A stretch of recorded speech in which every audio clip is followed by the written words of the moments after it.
Got 2 Veins is gonna get melted. Do I think mobile esports is a phase? No, absolutely not. And Hack just don't understand what happens.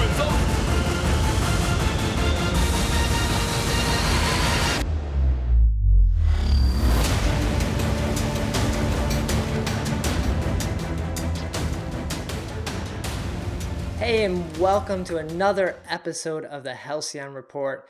I'm beerad, and I'm filling in for X-Scoundrel this week, who has been hosting the last two, but I am joined with a couple familiar faces. I have IraqiZorro and FlashX joining me. Welcome, guys. How's it going, Brad? How you doing, beerad?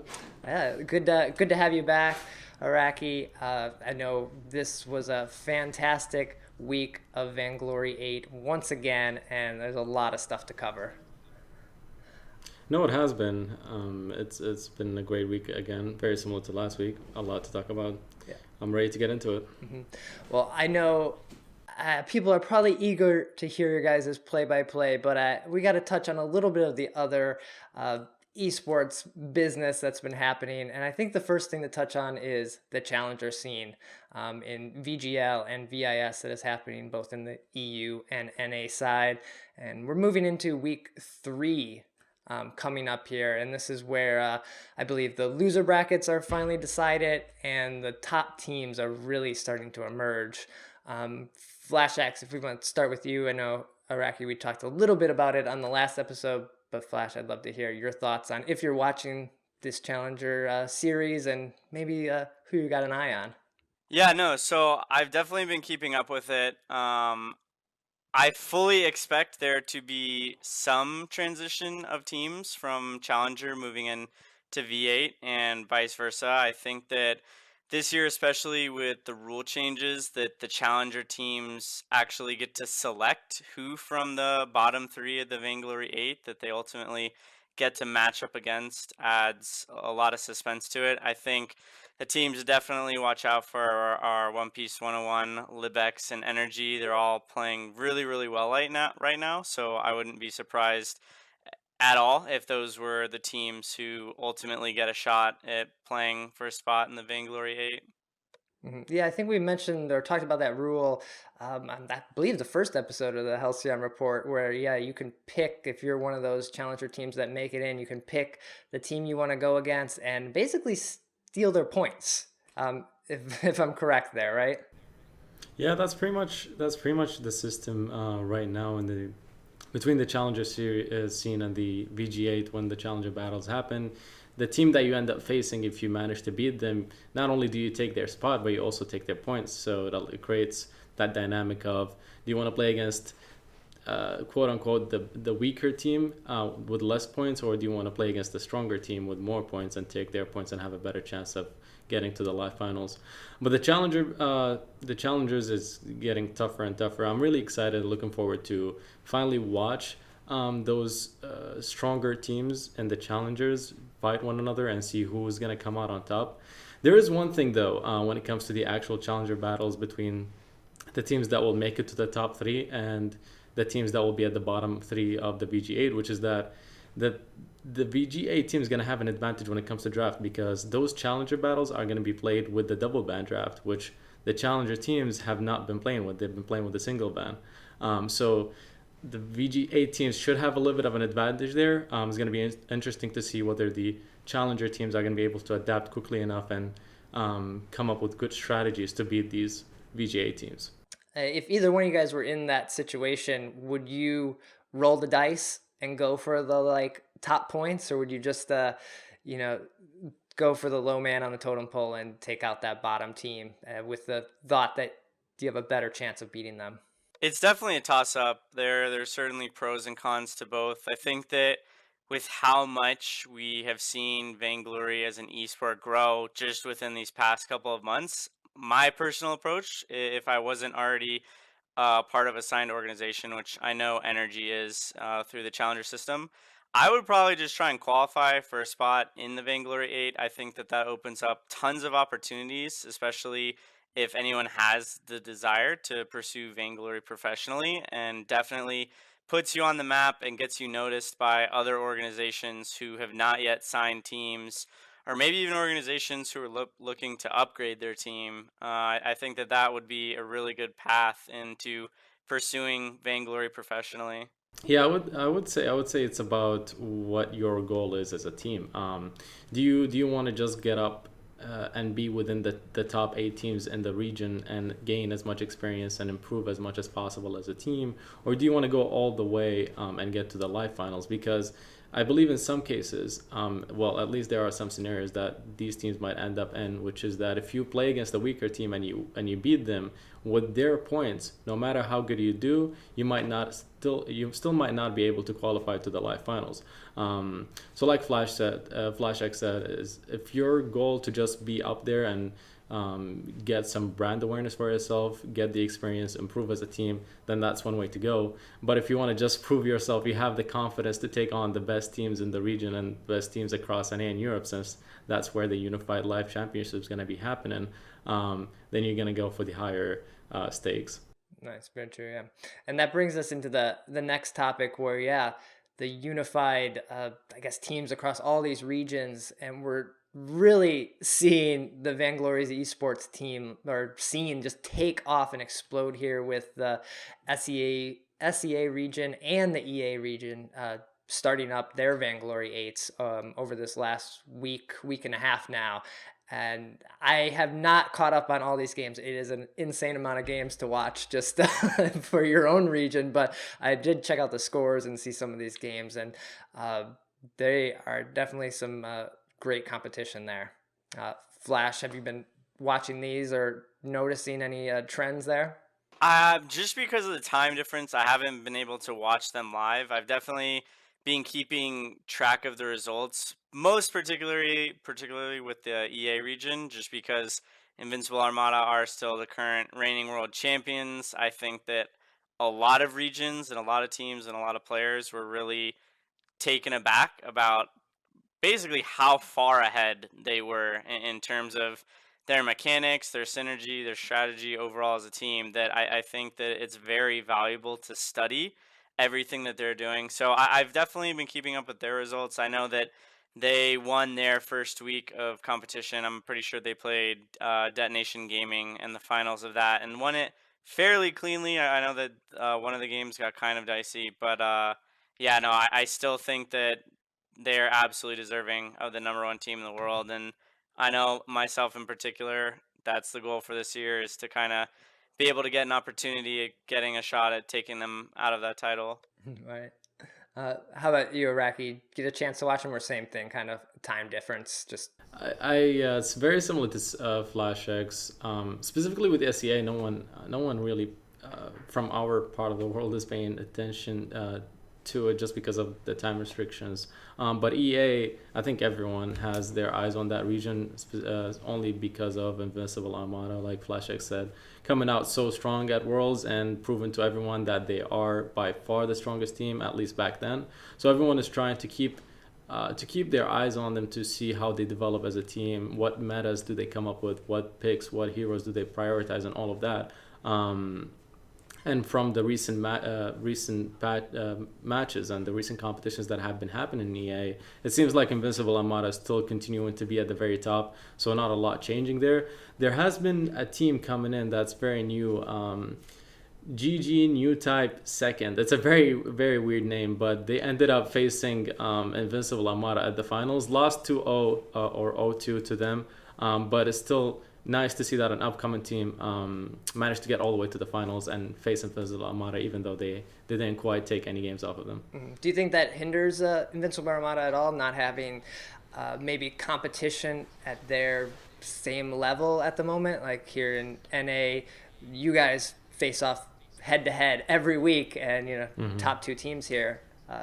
Do they have this rivalry yet that's maybe pushing them to be better? I definitely don't think they have that quite yet, but when it comes to whether that hinders you as a team or doesn't at all, it's all about your mentality, how you see it as a team and how you push yourself to new limits. Obviously, traditionally or standard terms, a team in Invincible Armada's place would not be improving a lot because they don't have anyone who's competing them on the level quite yet.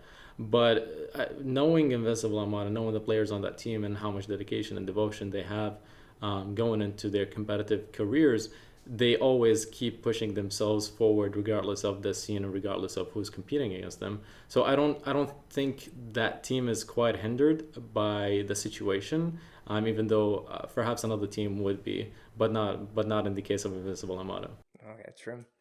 Well, that brings us into this past week of Vainglory8 here in the EU and NA side.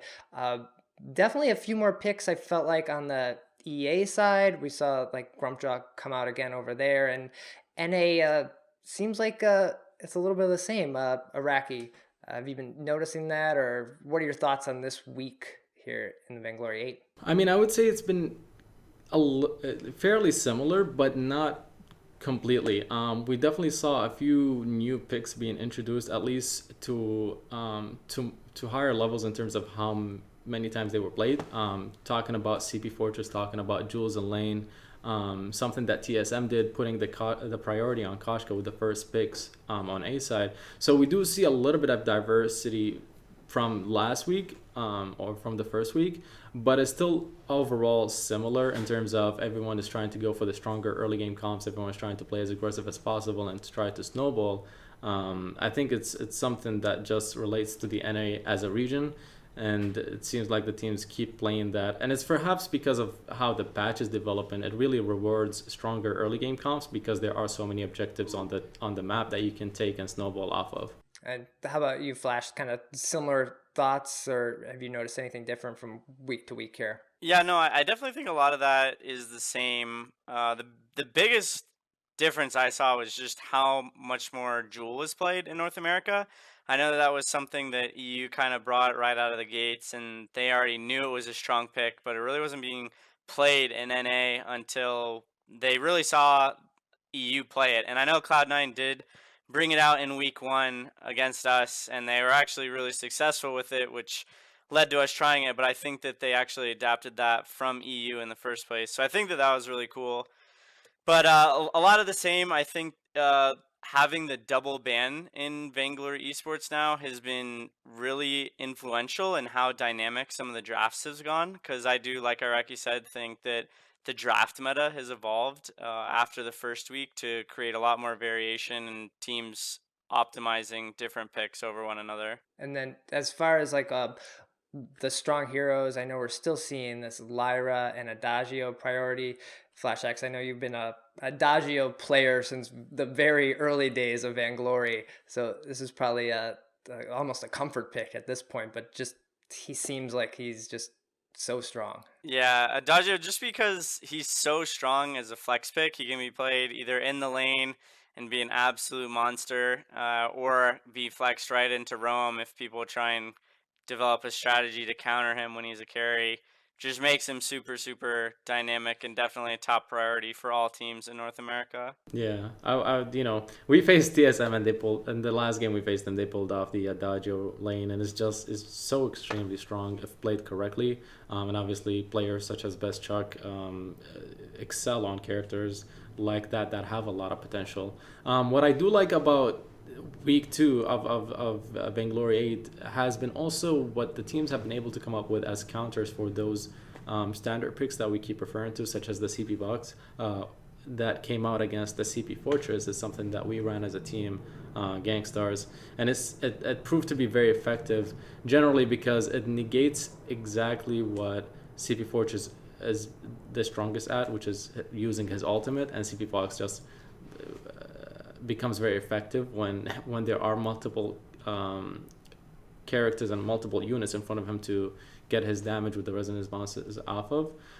So I'm trying to refer to the counter picks that also seems to be coming out of teams, an adaptation to the standard meta that keeps repeating week after week. Do you think we're going to continue to see some of these top picks here coming in the next weekend, or are we going to continue to see this evolution?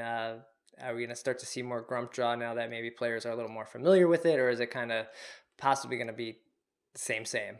I do think the evolution is never stopping. I would even say the evolution usually happens within the weekend itself. You see day 1, teams pull out specific picks and the other teams either adapt to it in terms of using those picks themselves, or they start preparing counters for them. So the evolution is never stopping or never ending, and I think it's something very cool about Vainglory to say in general, and something very cool about the double draft that it allows for this to happen.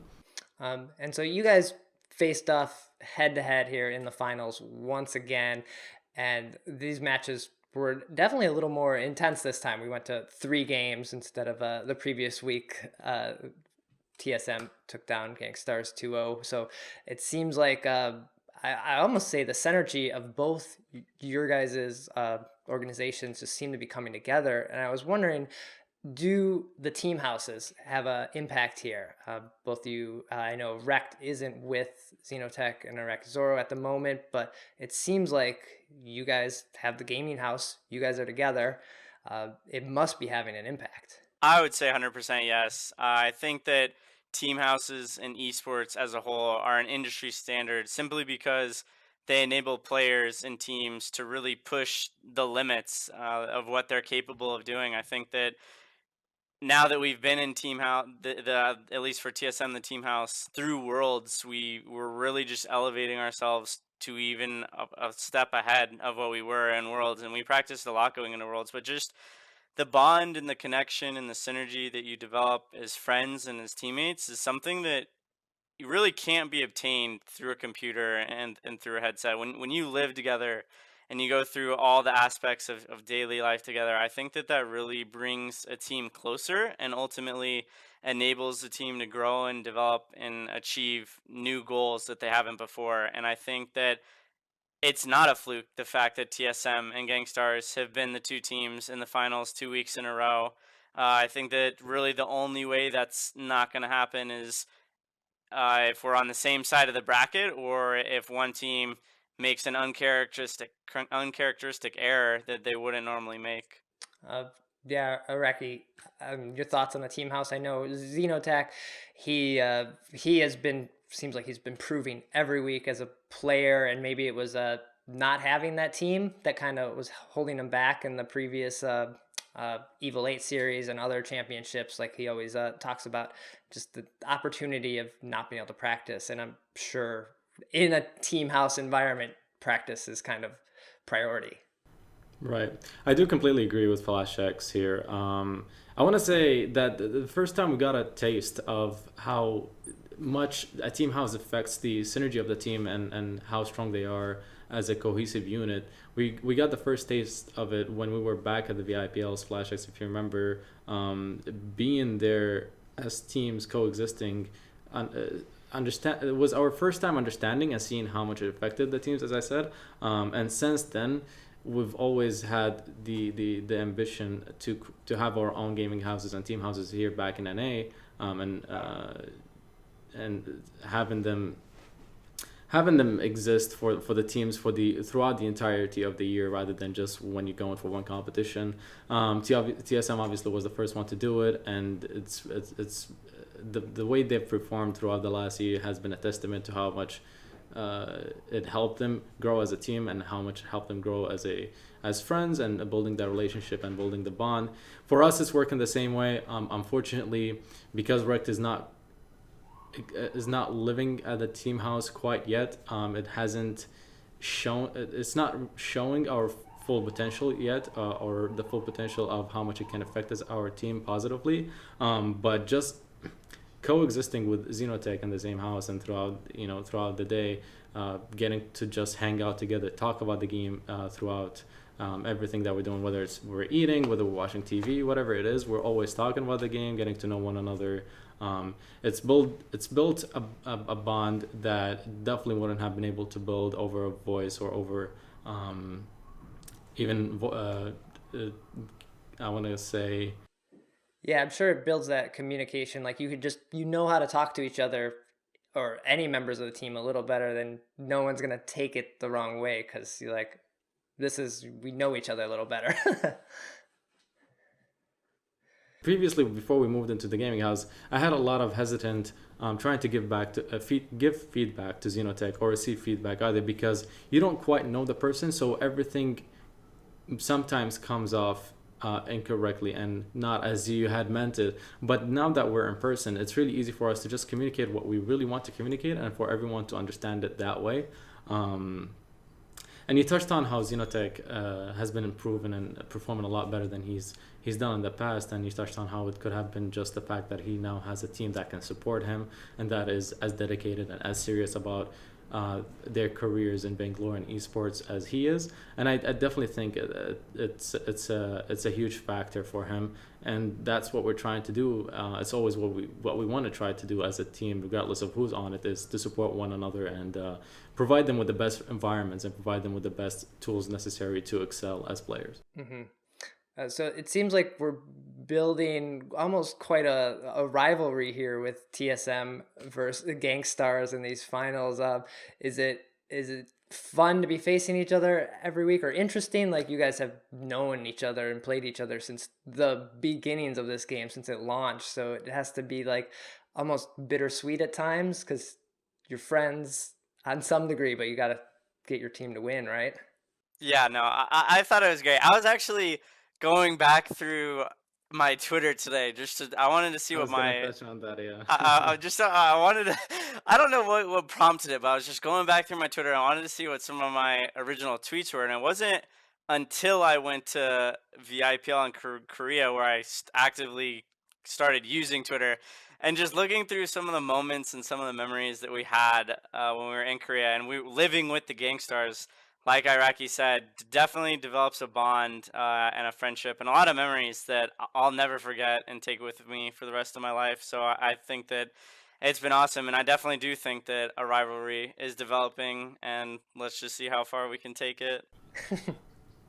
Yeah, I also something I hadn't thought about before, but I thought about it once. I saw a tweet, someone tweeted at me and FlashX, and they were like, one of the oldest rivalries existing in Vainglory, and I hadn't thought about it. But if you think about FlashX, it goes all the way back to the beginning of 2015, before competitive Vainglory even existed, when I was on a team with Chino and I want to say Lola, and you were with who was it? John Stamos and Yeah. And like we were the two teams that would keep queuing into one another and ranked and just beat one another and like push one another to improve. So it goes all the way back then, and like obviously in VIPL facing in semifinals when Alliance did beat us back then, and it's continuing. It's definitely great to have these sort of positive rivalries and at the same time friendships. FlashX is someone that is very well respected in the community.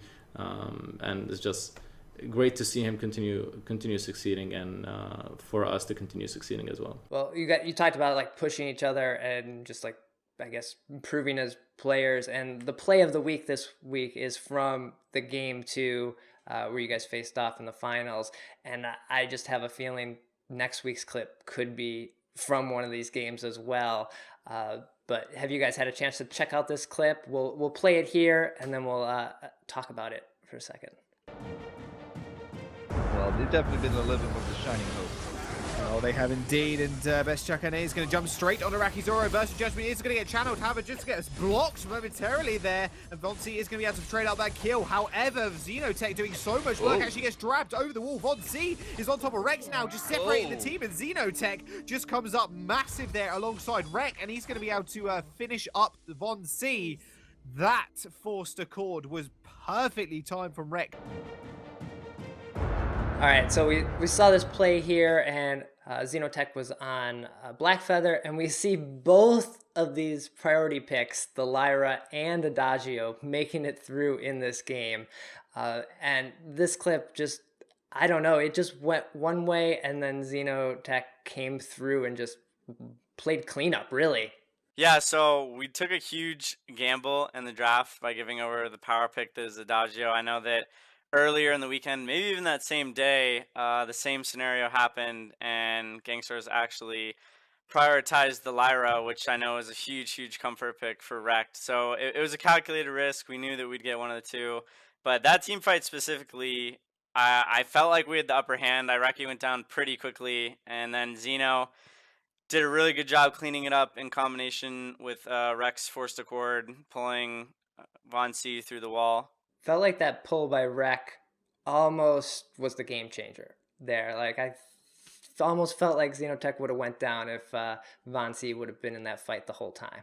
I actually agree. I think so. When it comes to how we built our comp, we made sure that we had a jungle carry that would be able to kind of pull off these plays similar to the ones we saw from Xenotech if Xenotech performed as exceptionally as he did in that game. Knowing the reason why I did that was knowing that because we had Adagio as a carry, he's a very immobile carry, and TSM had a very specific comp that could dive very well on him. So we knew one way or another Adagio was gonna go down in the team fight. So we needed someone to clean up, and the synergy coming up from Rekt and Xeno after I went down with Rekt with the pull over the wall, like FlashX said, they were able to pull the team fight back together. And I actually feel like that team fight could have been possibly the determining factor of us winning the game, because I feel like if it had went the other way around, then TSM got a little bit of gold from taking a turret, perhaps a gold mine, the game would have been a whole lot harder. So it was a very crucial team fight, and very well played by Xenotech and Rekt. Yeah, I even think Xeno may have infused right before the start of that team fight, which I'm not sure we recognized, and was a really, really heads-up play by him to make sure that he could win the team fight and propel you guys and give you guys the momentum going forward. Yeah, actually, that's one thing to note too, is that the reason why it was so close is because as on Adagio, I wasn't able to get a shot in because TSM did a good job of jumping on us before I did that. I had about 2,000 gold sitting on me, which would have given me a shot glass, which would have allowed me to do a lot more damage, obviously, in the team fight. But it's something to note that like I hadn't shopped, which was probably the reason why the team fight went as close as it did, and also credit over to TSM for recognizing that opportunity and jumping on us during it. Yeah, was that something you possibly saw there, FlashX? Like you guys realized Adagio probably was somewhere close to picking up an item like that, and you needed to basically jump on him before that could happen. Yeah, I think we had both rotated down to the lane at the exact same time, and we knew that we were just a little bit quicker than them, not only in our rotation downwards, but getting a speed boost from Lyra as well. And we knew that if we were able to prevent them from shopping, we thought that we'd definitely have a pretty clear-cut advantage. But definitely Xeno squeezing in a shop and grabbing that infusion was hugely advantageous for them. Mm-hmm. Yeah, I think capitalizing on those advantages are just something you guys excel at. A lot of players are like, they would go shop and kind of wait around for those moments. It's really, those split decisions are really exciting to see. Well, very cool. I cannot wait to see what happens this coming week in the Vainglory8. I have a feeling we're going to see you guys take it. Hopefully we go game 3 again here and get some of these killer plays coming out. But thank you, FlashX, IraqiZorro. Thank you for joining on this episode of the Halcyon Report. Thanks for having me. Thanks, Brad. It's been a pleasure.